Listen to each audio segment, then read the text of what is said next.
My husband slapped me in front of his family, claiming he was the man of the house. 5 minutes later, his family watched him packing his things. The sound of his palm against my cheek echoed through the dining room, but it was his smirk that shattered our marriage. 5 minutes. That's all it took to pack. 5 years of delusions into a single suitcase. I'd always known this day would come, though I never imagined it would unfold during his mother's precious Sunday.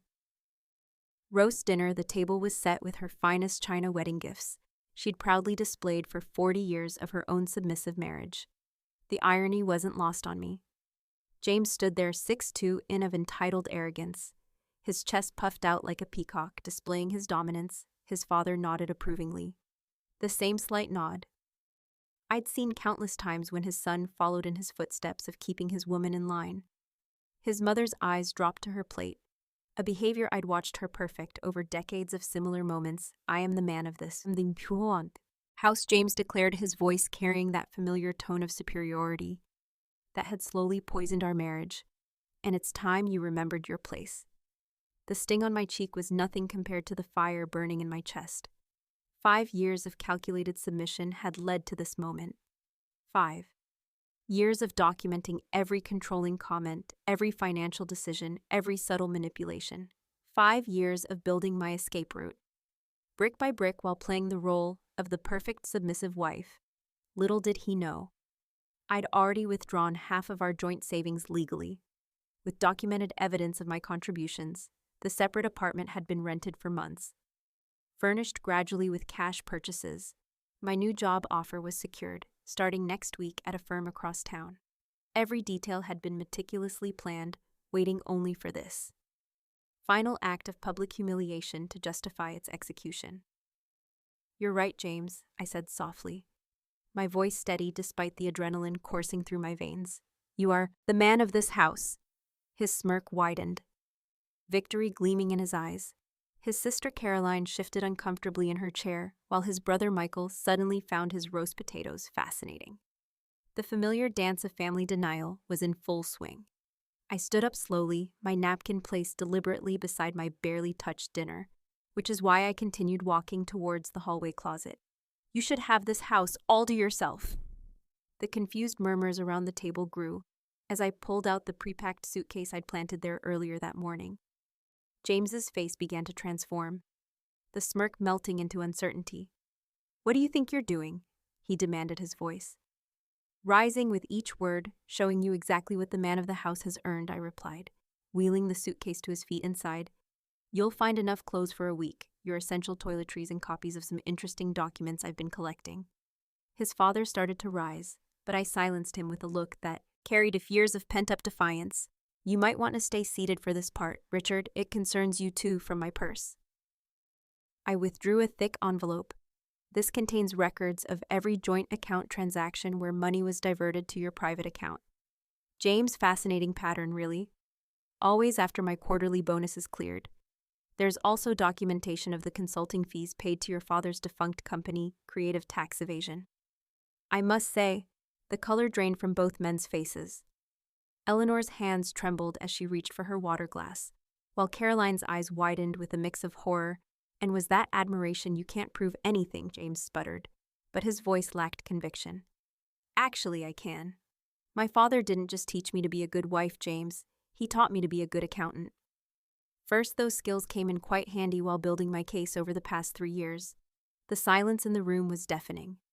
5 years of careful observation had taught me exactly where to plant. Each verbal dagger, the perfectly maintained facade of family superiority, was cracking, and through those cracks, decades of suppressed truths were beginning to seep. "You have until tomorrow evening to remove the rest of your belongings," I stated, my voice never wavering after that. "The locks will be changed, and the documentation will be sent to the relevant authorities, unless, of course, you decide to make this difficult." As I turned to leave, Eleanor's quiet voice surprised everyone. "Sarah, where will he go?" I paused at the door, allowing myself one small moment of satisfaction. Perhaps he can stay in the house of the man he learned so much from. After all, isn't that what family's for? The last thing I heard as I walked out was the sound of James's mother beginning to cry. Not for her son's misfortune, I suspected. but for the 30 years of her own silence, she could never get back. Sometimes the perfect facade needs to shatter for real strength to emerge. As I drove away from the house that had been my prison, I realized that revenge wasn't just about getting even. It was about reclaiming the power that was yours all along. As my car disappeared around the corner from what used to be our home, the weight of what had just happened finally hit me. My hands rumbled on the steering wheel, and I pulled over. The reality of the past 30 minutes crashing over me like a tidal wave. The stinging on my cheek had faded, but the imprint of his hand felt branded into my skin. Not as a mark of shame, but as the final catalyst I'd been waiting for in the rearview mirror. I could see the slight redness blooming where he'd struck me, a physical manifestation of 5 years of psychological warfare. The family dinner had started like any other Sunday. Gathering, Eleanor had prepared her signature roast, setting the table with the precision of a woman who'd spent decades perfecting the art of domestic performance. It arrived early to help, as expected of the dutiful daughter-in-law, watching her fuss over the placement of every fork and knife. James has been under such pressure at work lately, she'd said as we arranged the flower centerpiece. Men carry such heavy burdens as providers. The same old script, the same justifications she'd probably used for her own husband's behavior. All these years. The breaking point hadn't come with the slap. No, it had been building long before his palm met my cheek. It was in the way he'd criticized my choice of wine for dinner. Honestly, Sarah, after 5 years, you still can't remember. I prefer Cabernet with roast. The slight shake of his father's head, the uncomfortable silence around the table. It was in how he'd interrupted me 3 times when I tried to share news about my recent project at work. Darling, I'm sure nobody wants to hear about spreadsheets during dinner, he'd said, his condescending smile firmly in place, the same smile he'd worn moments before. His hand struck my face.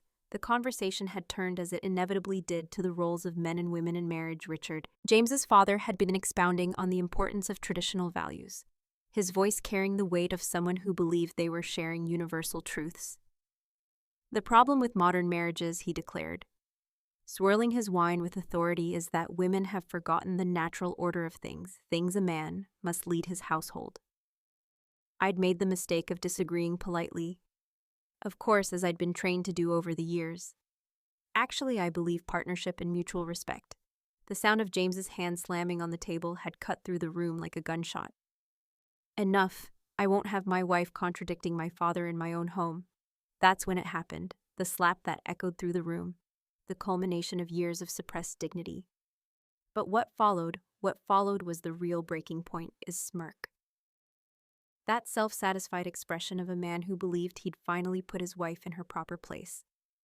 The way his family froze, not in horror at his action, but in anticipation of my expected submission. They'd all expected tears. They'd expected apologies. They'd expected the same pattern they'd witnessed and perpetuated for generations. The woman bowing her head, accepting her correction, perhaps even apologizing for provoking her husband's action. Instead, they got 5 minutes that would shatter their carefully constructed hierarchy.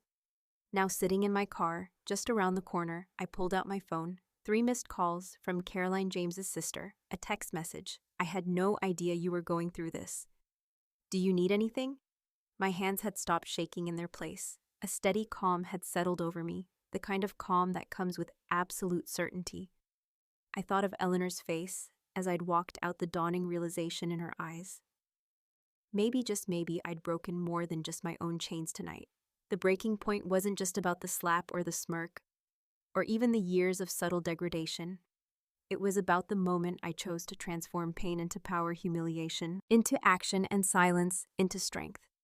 I started my car again, headed toward my new apartment. In the trunk were the essentials I'd been gradually moving over the past months: important documents, irreplaceable photos, my grandmother's jewelry. Everything else was replaceable. Everything else was just props in the play I'd been performing. As streetlights flashed past my window, I touched my cheek one last time. The sting had completely faded now, but its impact would reverberate through all our lives forever. Sometimes it takes a breaking point to realize you were never actually broken, just bent into a shape that wasn't yours to hold. The next few hours would be crucial. I knew James well enough to predict his reactions first. disbelief, then anger, then desperate attempts to regain control. But I was done being the supporting actress in his performance of masculinity. The breaking point had shattered more than just our marriage. It had shattered the very foundation of his perceived authority, and as I pulled into the parking lot of my new building, I allowed myself a small smile. The real show was just beginning as I inserted the key into my new apartment door. Memories of the past 2 years. Meticulous planning flooded my mind.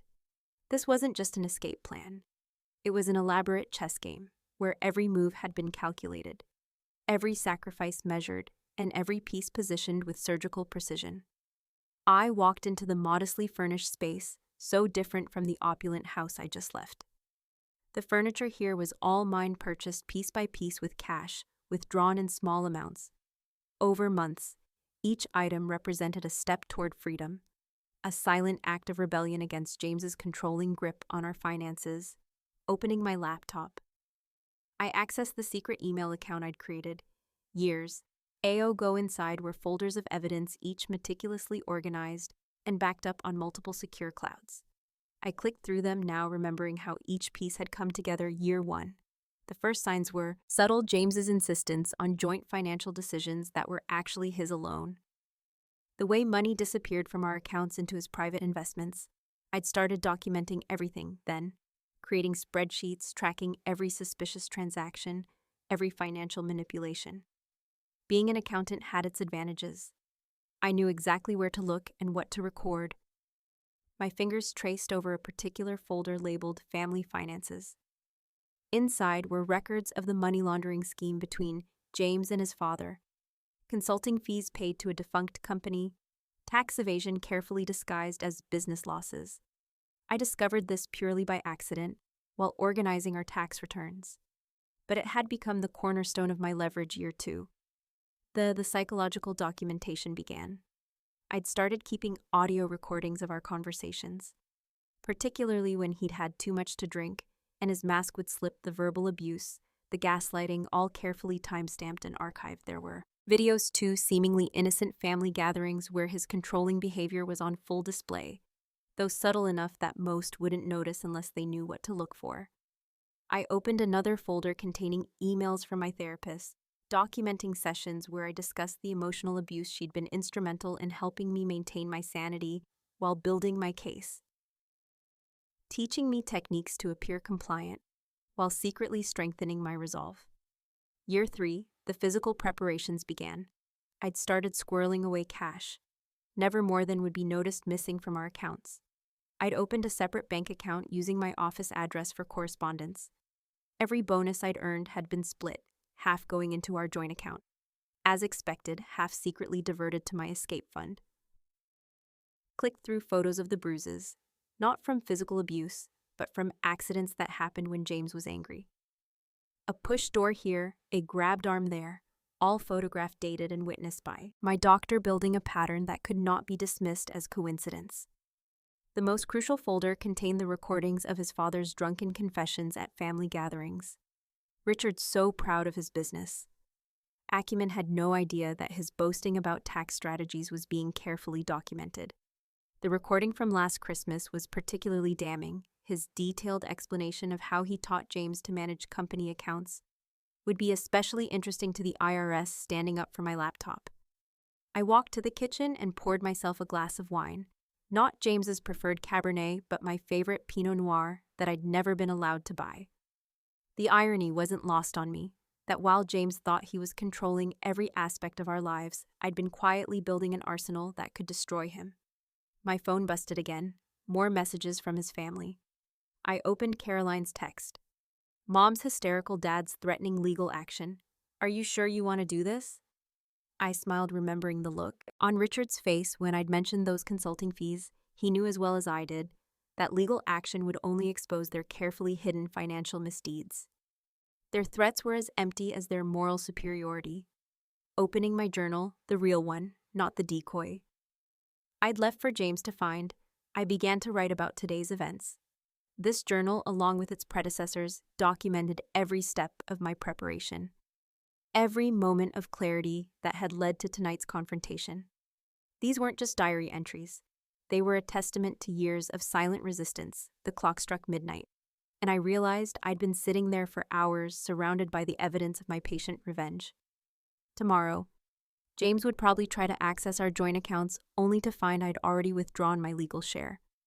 He'd call his lawyer, only to realize that any legal action would trigger the release of documents he couldn't afford to have exposed. I closed my laptop and walked to the window, looking out at the city lights. 3 years of preparation had culminated in 5 minutes of perfect execution. 3 years of playing the submissive wife while building the case that would ultimately set me free. The hardest part hadn't been gathering the evidence or setting up the escape plan. The hardest part had been maintaining the facade, smiling at family dinners while recording their incriminating conversations, playing the dutiful wife while documenting every financial transaction, pretending not to see the subtle warning signs while photographing and dating them all.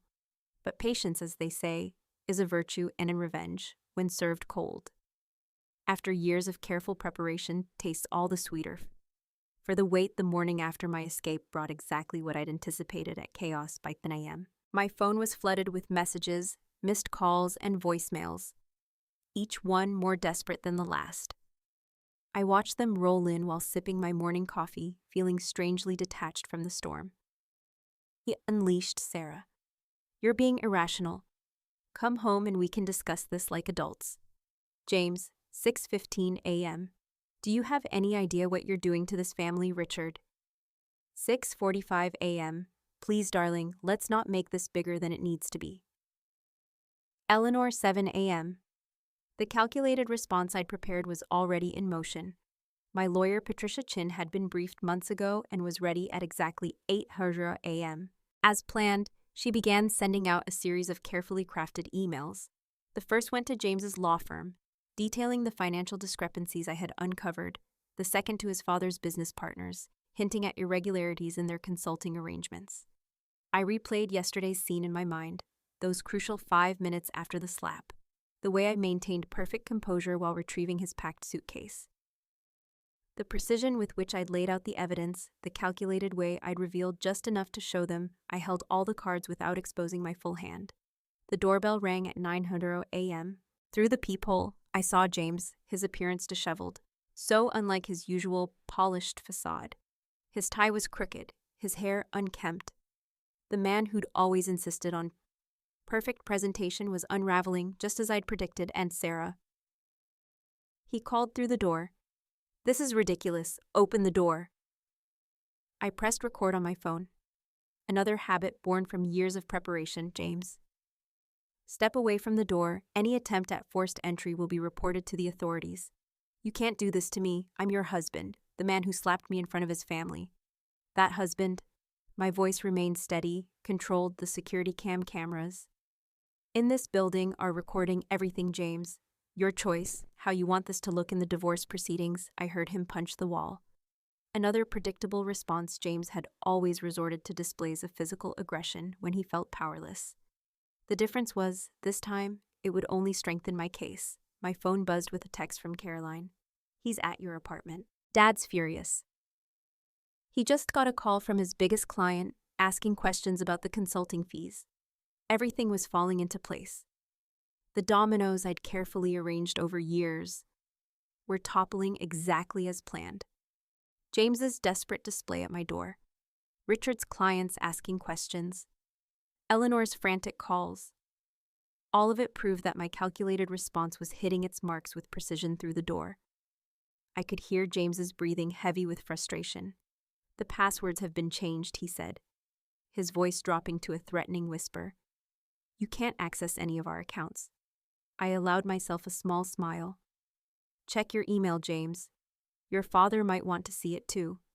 My lawyer had just sent the documentation showing the new account arrangements. Every joint account had been legally divided, with my share transferred out minutes before I'd left the house yesterday. The thinly veiled tax evasion scheme between father and son was laid out in clear, irrefutable detail. "You had no right," he shouted, his voice cracking. "I had every right, just like you had the right to be the man of the house, remember?" The security guard I'd alerted earlier appeared at the end of the hallway. "Is there a problem here, ma'am?" Mr. Crawford was just leaving, I replied loudly enough for James to hear the warning in my voice.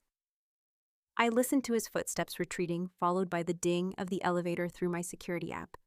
I watched him storm out of the building, punching numbers into his phone, presumably calling his father within minutes.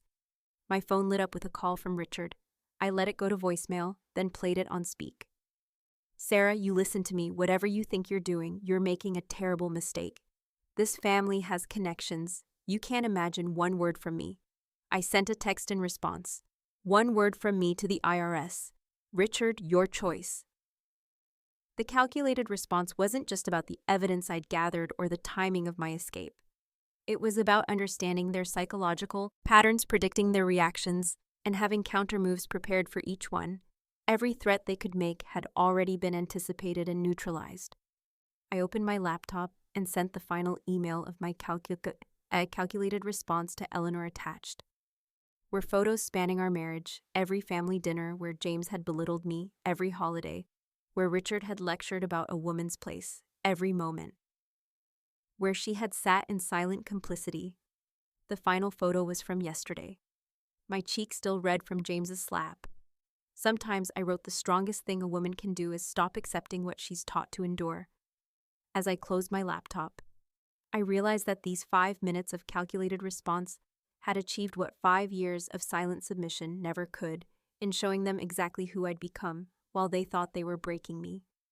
I'd shattered not just their control, but their entire worldview. The real power didn't lie in the evidence I'd gathered, or the threats. I could make it lay in the moment. They realized that the submissive wife they thought they'd created had been orchestrating their downfall all along. That first night of true freedom was surreal. As the adrenaline of the day's confrontations finally wore off, I found myself standing in my new bedroom, surrounded by the carefully curated pieces of my new life. The silence was different here, not the suffocating quiet of walking on eggshells, but the peaceful stillness of sovereignty. My phone had finally stopped its constant buzzing. The last message I'd received was from Eleanor, a simple "I understand." In response to my email, the implied weight of those 2 words hung in the digital space between us. Perhaps she saw her own unrealized potential in my actions, the roads not taken in her own life. The flying monkeys started their assaults the next morning. First came the mutual friends, their messages, a carefully orchestrated mix of concern and guilt-tripping. James is devastated. Sarah, couldn't you have handled this differently? Think about his career. This could ruin him. Every couple has rough patches. You're throwing away years of marriage. Over one mistake, I prepared for this too. Each message received the same response.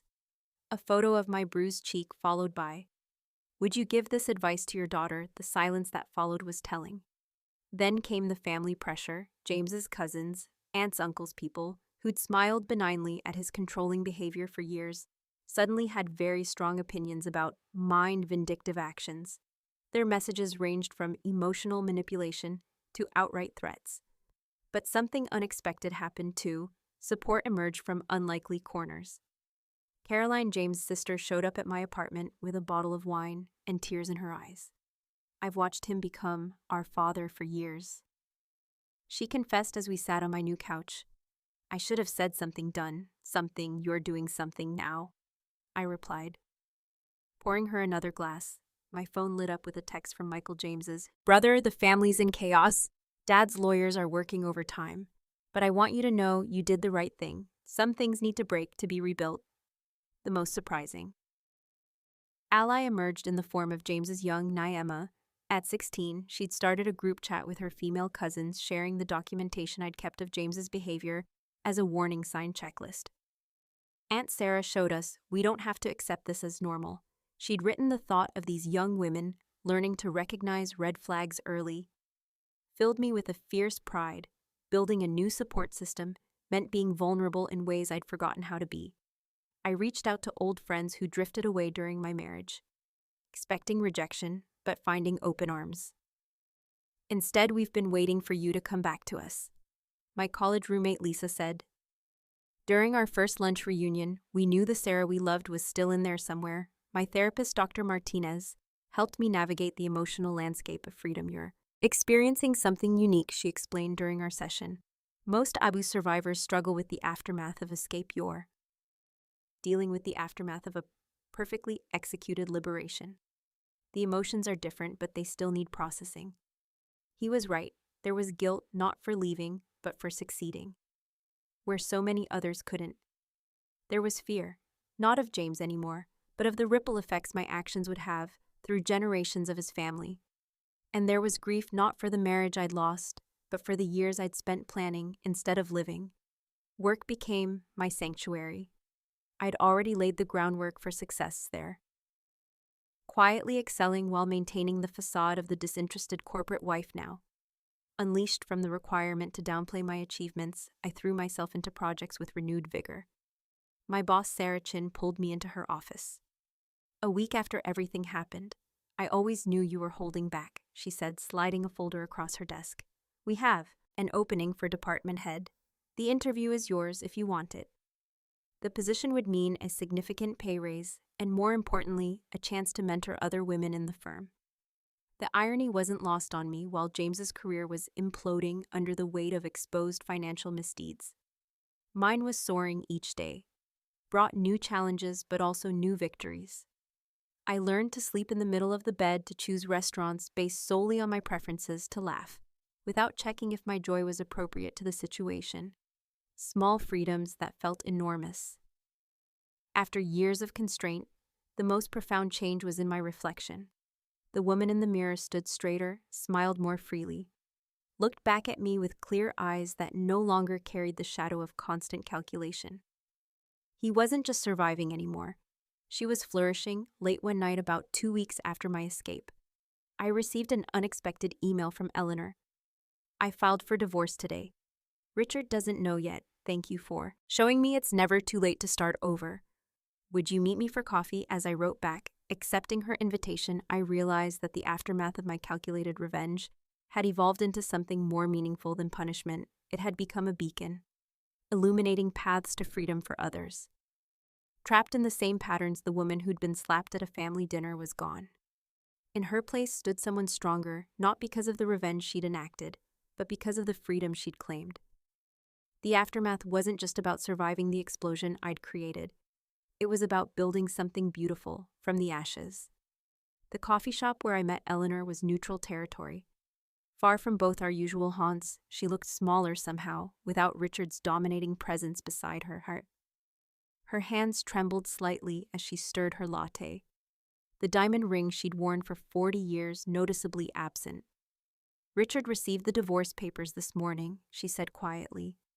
He threw them at his lawyer and demanded they be fought, just like James did with yours. The social fallout had begun spreading through our circles like wildfire. The carefully constructed image of the successful father-son business duo was crumbling. Their country club membership had been quietly suspended, pending investigations into their financial dealings. Former friends suddenly couldn't remember their phone numbers, the ladies' auxiliary committee called. Eleanor continued a hint of bitter amusement in her voice. They thought it best if I stepped back from organizing the annual charity gala. 40 years of perfect table arrangements, and now I'm a liability. The truth was unrawing their social fabric thread by thread. James's law firm had placed him on indefinite leave while they conducted their own investigation into the financial irregularities it had exposed. His father's business partners had called for an external audit. Their carefully constructed kingdom was collapsing under the weight of exposed lies. Caroline called me later that day. Her voice excited Sarah. You won't believe what happened at Dad's office today? The FBI showed up with warrants, something about suspicious insulting fees and tax evasion. Michael's wife posted it all over Facebook before anyone could stop her. Social media had become the battlefield, where reputations lived and died. Screenshots of James's threatening messages to me circulated among our mutual friends. His previous girlfriends began sharing their own stories of controlling behavior. The perfectly curated image he'd maintained was being shredded by the collective power of shared experiences. The country club set those pillars of society, who turned a blind eye to James's behavior for years, were now facing their own reckoning. Wives who'd watched me suffer in silence were being forced to confront their complicity. Husbands who'd admired James's traditional values were discovering that their wives were opening separate bank accounts. Margaret Wilson called me today, I told my therapist during our session, remember her? The one who told me I was lucky to have such a strong-willed husband. She wanted to know if my lawyer would meet with her daughter. The ripple effect was undeniable. Young women in our social circle were scrutinizing their relationships with new eyes. Men were finding their casual misogyny challenged, where it had once been accepted. The comfortable assumptions of gender roles that had cushioned our social set were being stripped away. James's attempts to maintain control became increasingly desperate. He showed up at social events uninvited, trying to tell his side of the story. But the evidence I'd gathered spoke louder than his protests. The record reporting of him bragging about hiding assets from little women who don't understand business was particularly damaging when played at a partners' meeting. Richard's reputation crumbled even faster. His old boy network, once so powerful, proved surprisingly fragile when faced with federal investigation. Former business associates couldn't distance themselves fast enough. The man who prided himself on being a pillar of the community was watching that community turn its back. Eleanor's social circle split dramatic. Some friends themselves, trapped in similar marriages, rallied around her with unexpected ferocity. Others invested in maintaining the status quo, treated her like she was contagious. The women's book club she'd hosted for 20 years suddenly found a new venue. But the most fascinating transformation was happening online. A local women's support group had picked up my story, anonymizing the details, but sharing the strategies I'd used to document the abuse and plan my escape. My methodical approach to breaking free became a template for others. You've started something, Caroline told me over dinner. Mom's divorce announcement gave courage to her friend Patricia. She left David last week, took everything she'd learned from your example, documented everything, planned it all out, just walked away. One day while he was at work, the social media storm reached its peak. When James made his final mistake, drunk and angry, he posted a long rant about ungrateful wives and family values on LinkedIn. Of all places, by morning his law firm had seen enough. The termination notice cited behavior unbecoming of the firm's values. His father's response was equally self-destructive. Richard's attempts to threaten his way out of the situation only dug the hole deeper. His golf club buddies, once so impressed by his business acumen, now avoided eye contact in the hallways. The emperor had no clothes, and everyone could finally admit they'd seen it all. Along the most powerful moment came during a charity event I attended with my new department head title. Eleanor was there. Her first public appearance since filing for divorce, the whispers followed her until she reached my table without hesitation. I stood and hugged her loud enough for everyone to hear. I saved you a seat here next to me, the message was clear. The old social order built on suppressed truths and enforced silence was crumbling in its place. Something new was emerging, a community of women who'd found their voices. Men who chose to be allies rather than oppressors, and a social conscience that could no longer be bought with charitable donations and country club memberships. As spring bloomed in the city, so did my new life. 6 months had passed since that fateful Sunday dinner, and the woman who had walked away from her marriage had transformed into someone even she didn't fully recognize. Stronger, more vibrant, unbounded by the constraints of others' expectations. My promotion to department head came with an office overlooking the city skyline. The view reminded me daily of how far I'd risen. From the ashes of my former life, the walls once bare now displayed my professional certifications and awards achievements. I'd previously been forced to downplay to avoid overshadowing James's ego. You've completely revolutionized the department. Sarah Chin, my boss, remarked during our quarterly review. The mentorship program you started for junior female accountants is exactly what we needed. The board is impressed. The program had been my passion project. Born from my own experience, recognizing financial abuse became a mandatory training module. Teaching young professionals to spot the warning signs I'd learned to document the response was overwhelming. 3 employees had already left abusive relationships after attending the sessions therapy. With Dr. Martinez shifted from crisis management to personal growth. You're not just surviving anymore, she observed during one session. You're the ding. Let's talk about what that means for your future. The word no longer carried the weight of dread it once had. My calendar filled with activities.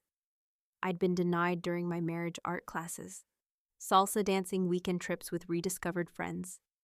Each new experience felt like reclaiming a piece of myself that had been locked away. The healing wasn't just professional and emotional, it was physical too. My body began to remember its own rhythms, free from the constant tension of anticipating criticism. I started taking yoga classes.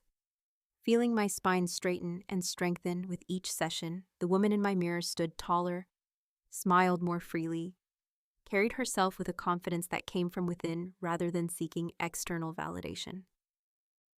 Eleanor's transformation paralleled my own.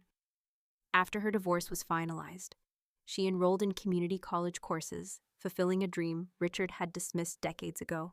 We met weekly for coffee sharing, small victories, and supporting each other through the challenging days. I found my old art supplies in the attic.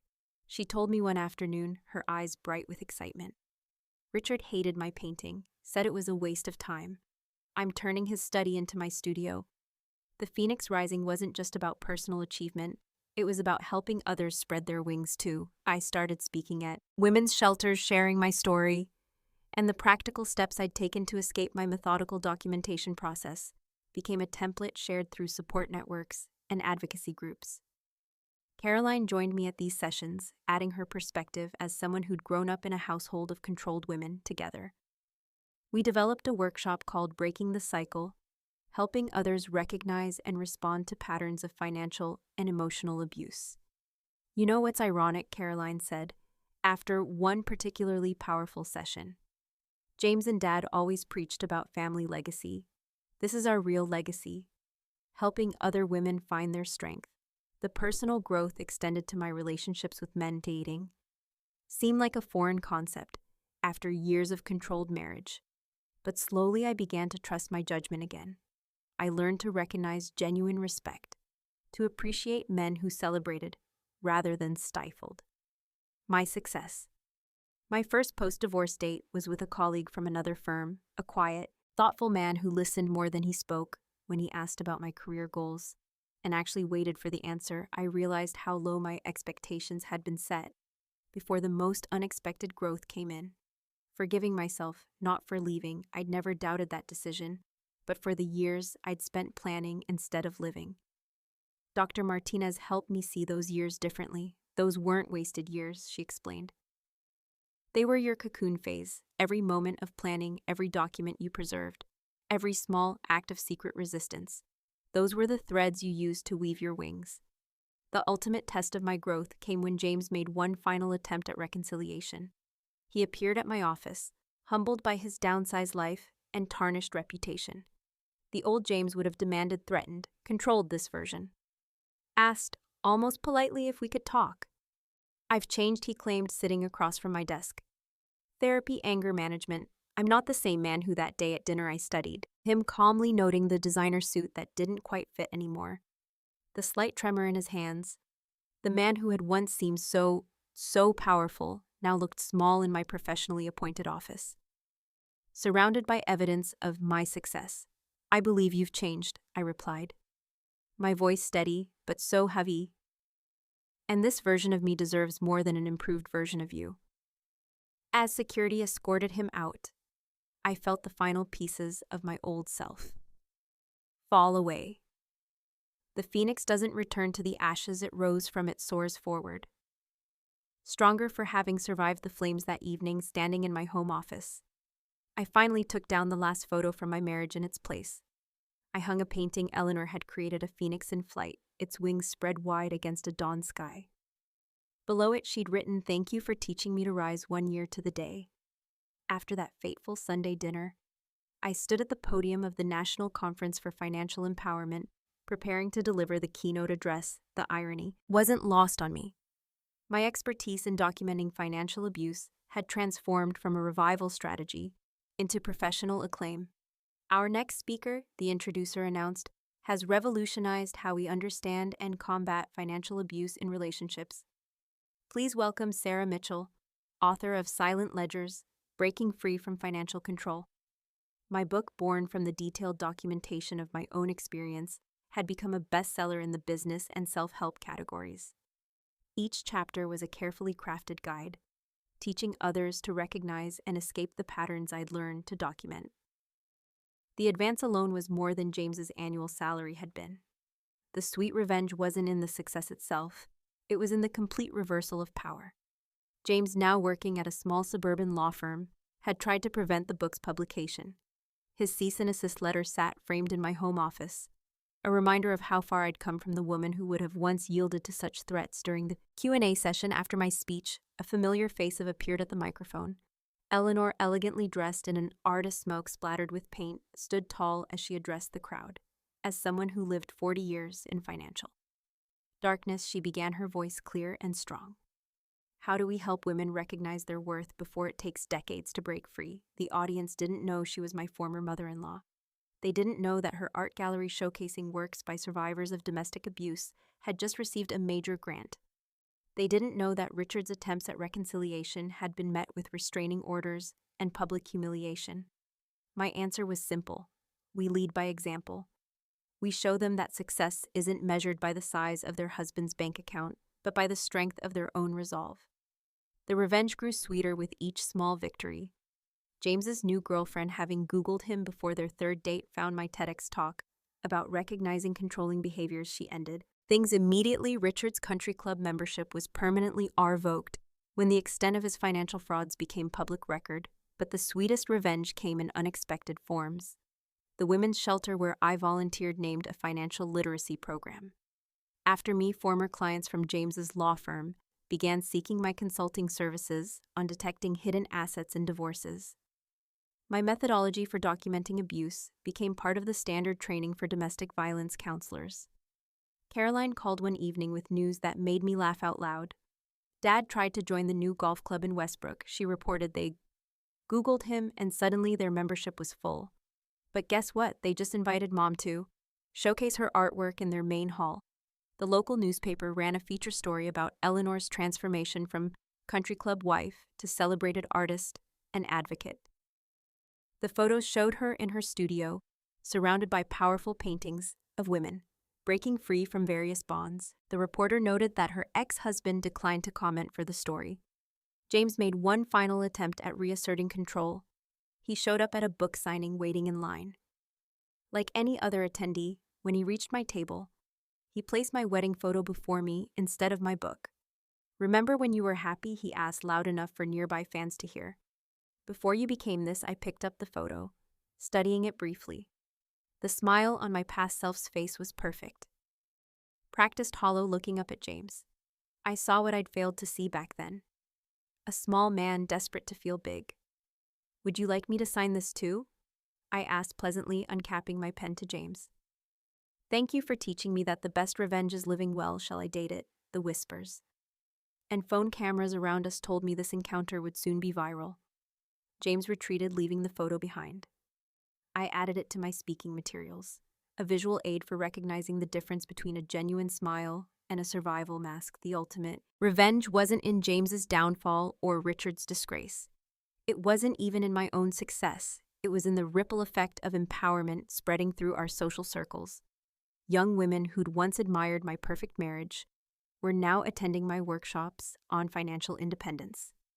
Men who'd emulated James's controlling behavior found themselves suddenly single. At the end of my keynote speech, I shared a new initiative, a foundation providing grants to help women escape financial abuse.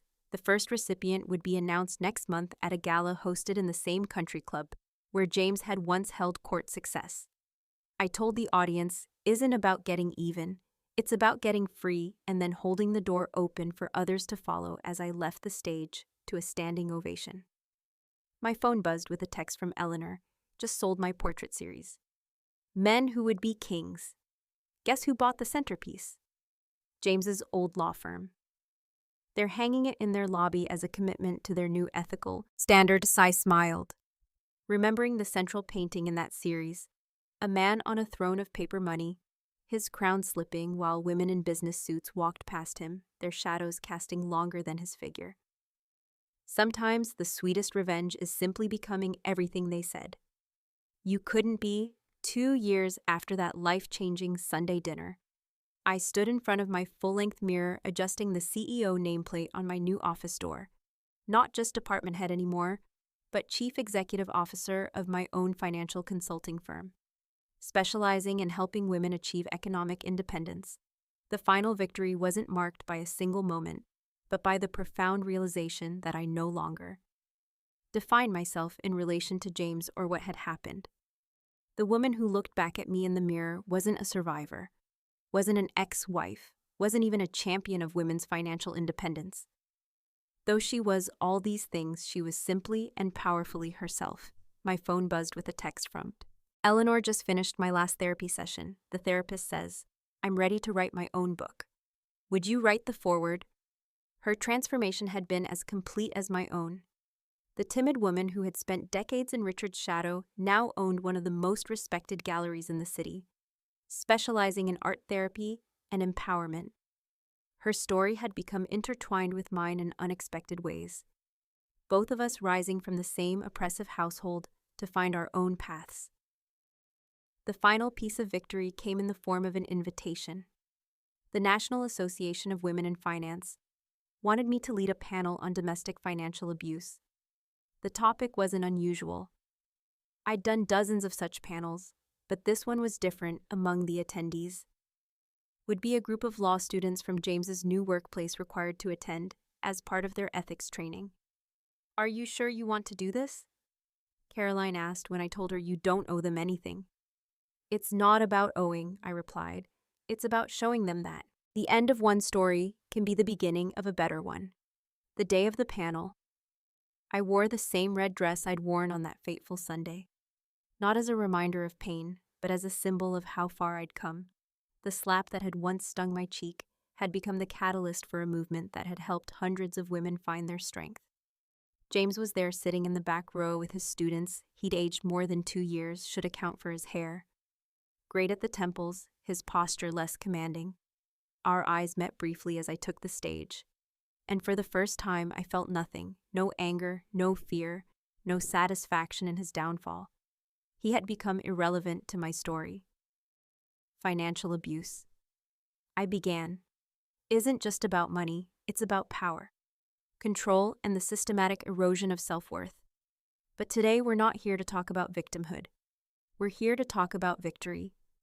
As I shared my story, our story, I watched the faces in the audience, young women taking notes with fierce determination, men shifting, uncalm comfortably as they recognized their own behaviors. And in the back row, James witnessing the full flowering of the strength he tried so hard to suppress. After the panel, a young student approached me, glancing nervously over her shoulder at James. I'm in a relationship, she whispered, everything you described. I never had words for it before. I handed her my card, watching her slip it quickly into her pocket. Another seed of freedom planted, another circle completing itself that evening. I hosted a small dinner party in my penthouse apartment. Eleanor was there showing off photos of her latest exhibition. Caroline shared news of her promotion to partner at her consulting firm. Even James's niece Emma, now a law student herself specializing in women's rights, joined us full circle, Eleanor mused, raising her glass 2 years ago. A Sunday dinner tore us apart. Now here we are, stronger for the breaking, the final victory. Wasn't in the material success. Though that was sweet, it wasn't in the professional accolades or the lives we'd helped change. It was in the quiet certainty that we had become exactly who we were meant to be, not in spite of our past, but because we had chosen to transform it into fuel for growth.